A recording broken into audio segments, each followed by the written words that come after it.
I want to talk a little bit about the use of spot removal, gradient filters, and brushes to really draw attention to your subjects in the photo. A lot of times the pictures, they look great once you're done editing, but there's a little more of a touch up that you could do to really spruce it up and elevate that final delivery. I'm not saying to do this to every single photo. For example, what I will do is I use this method in photos that are going to be delivered as sneak peeks. So those really first impression wow photos that the client's gonna see first before the final gallery, or any images that I feel could be way better if it had that little touch up.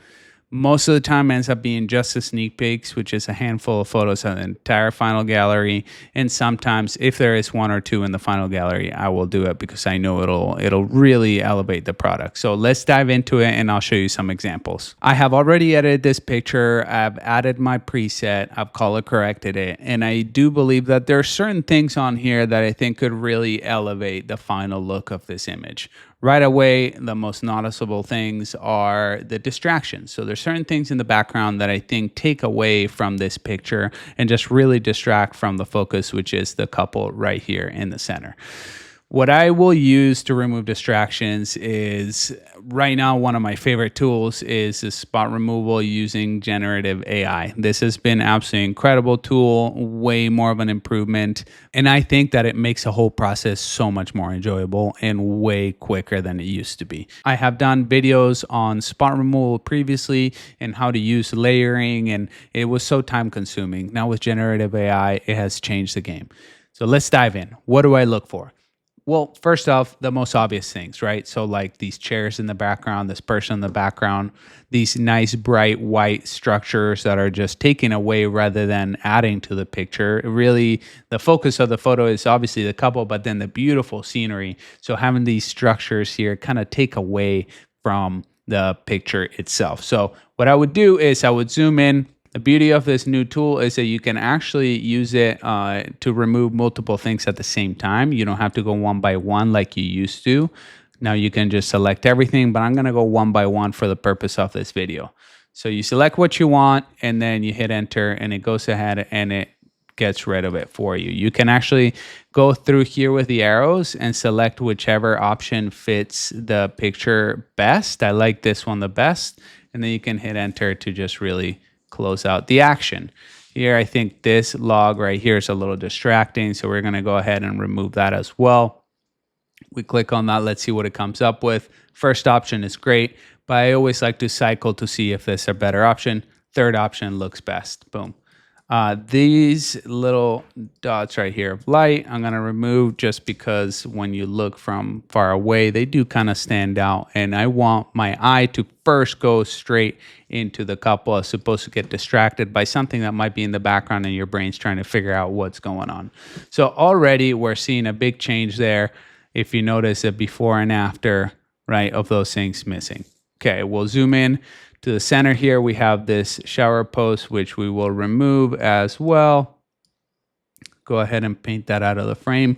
And let's see what happens being so close to an edge. We'll see how it handles that. Don't like that so much. We're going to cycle through and see. Number 2 works great.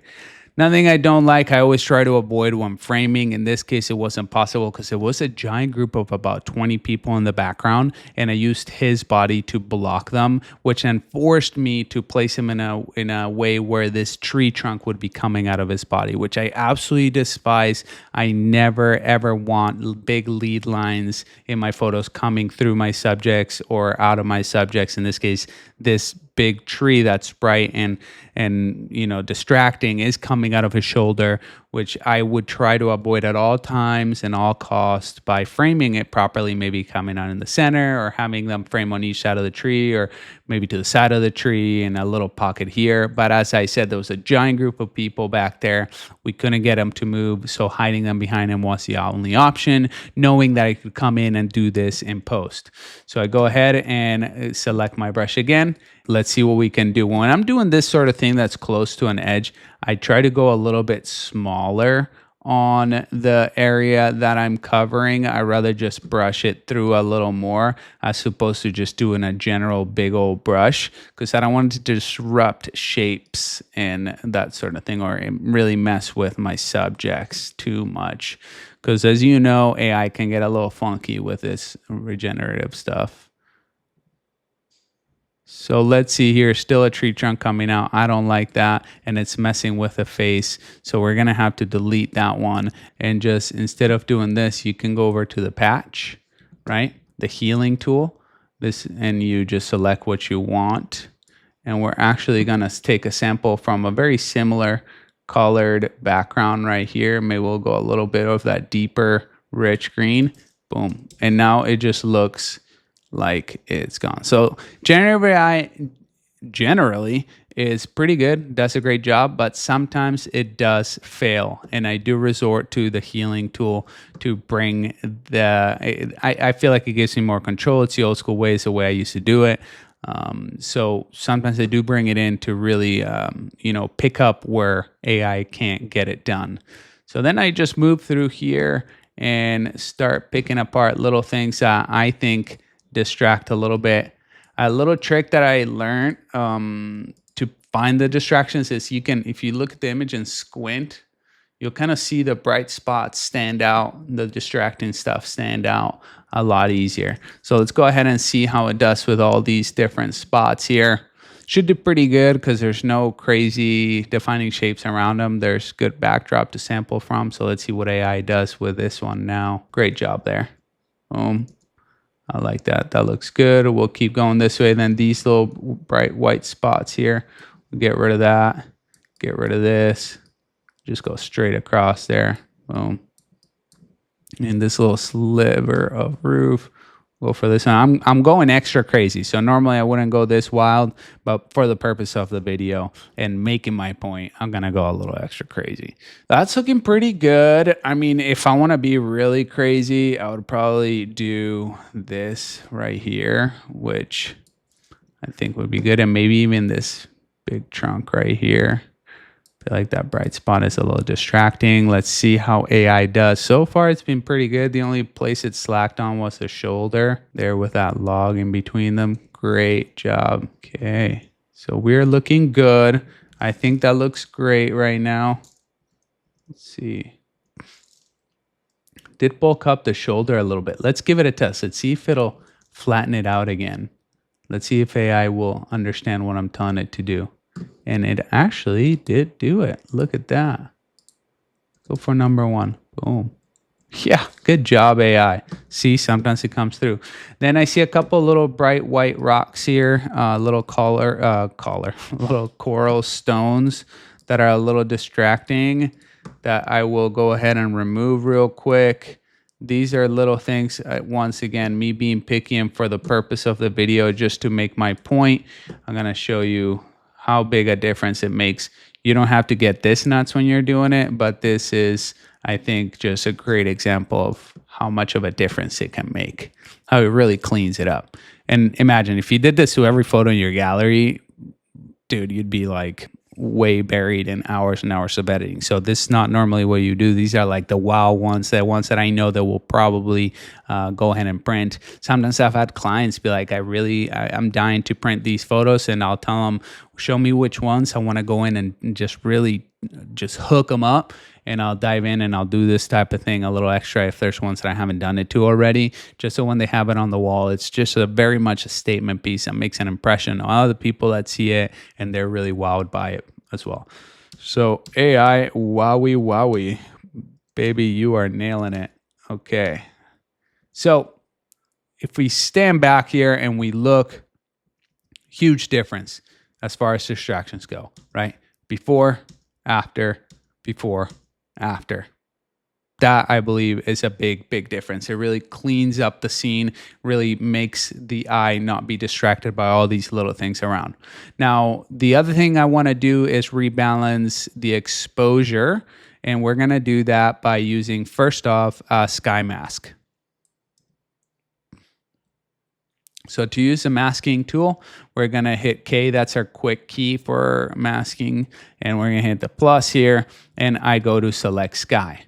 Now, if I want to see what the sky mask is doing, I can hit the letter O, and that's overlay, show overlay. It shows you what it has selected in red.